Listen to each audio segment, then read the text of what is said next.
नमस्कार मो new blog channel को आपको स्वागत। मो आज आपण सह अंडा रेसिपी शेयर करने को जाऊँगी। सो चलतु स्टार्ट करवा। देखंतु मैं एठारे कड़ाईटी बसईदेली। तापरे कड़ाईटी को गरम होगा को देदबा। तापरे मैं एठारे 5 चम्मच तेल पकईदेली। तापरे मैं एठारे हलदी गुंड लुण टी पकईदेली। भल भाव में घाटी देवा। देखो फुटीगला मैं एठारे अंडा देदेली। अंडा टी को भल भाव में भाजीदेवा। गोल्डन ब्राउन कलर है पर्यंत भल से भाजीदेवा। देखो मोर धीरे धीरे हो आसलानी। होगला मैं या काढ़ीदेली। तापरे मैं एठारे सिझाई आलू टी को मुझेदेली। आलू टी को भी सेमती भाजी नेबे। देखो आलूटी लाल है काढ़ी नेबे। तापरे मैं एठारे कंचा लंका आ प्याज पकईदेली। लंका और प्याज को भल भाव में भाजीदेवे। देखो लाल है पर्यंत आपण भल भाव में भाजी नेबे। प्याज टी गोल्डन ब्राउन कलर है पर्यंत भल भाव में भाजी नेबे। देखो एठारे मो किसी रसुण आ अदा टी को छेचा मु पकईदेली। या भल भाव में मिसेकी भाजीदेली। तापर मैं एठारे गोटे टमाटो काटी टमाटो टी पकईदेली। टमाटो पकईला भल भाव में घाटी नेबे। घाटी सारा भल भाव में भाजी नेबे। तापर मैं यहाँ घोड़ेदेली।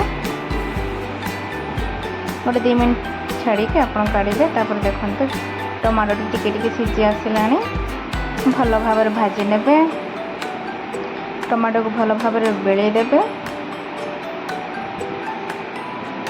देखो मैं अधा चामच हलदी गुंड पकईली। गोटे चामच लंका गुंड पकईची। गोटे चामच धनिया गुंड पकईली। आ गोटे चामच जीरा गुंड पकईली। तापर मैं एठारे चीनी टिके ऐड कली। जदि आपको चीनी इच्छा नहीं ताल पकाते ना। देखो भल भाव में भाजीदेवे। पूरा गुंड करदेवे। टमाटो टी को भल भाव में बेले देबे। देखो तेल टी बाहर पुणी भल भाव में आउ थे भाजी नेबे। गोटे 2 मिनट 3 मिनट एमती भाजीबे।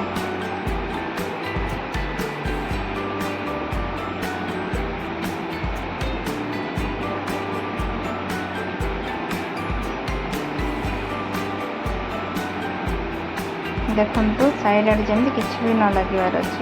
तापर मैं एठारे जी मत पानी दरकार पड़ना मुझे पानी पकईली। निजको जी पानी दरकार से पकईबे।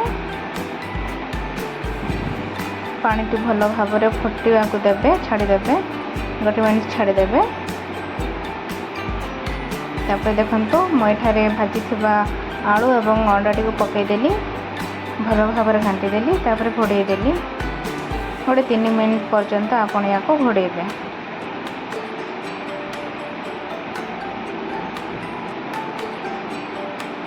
देखो 3 मिनट हो गला। तापर मु काढ़ीदेली। भल भाव में भाजी नेली।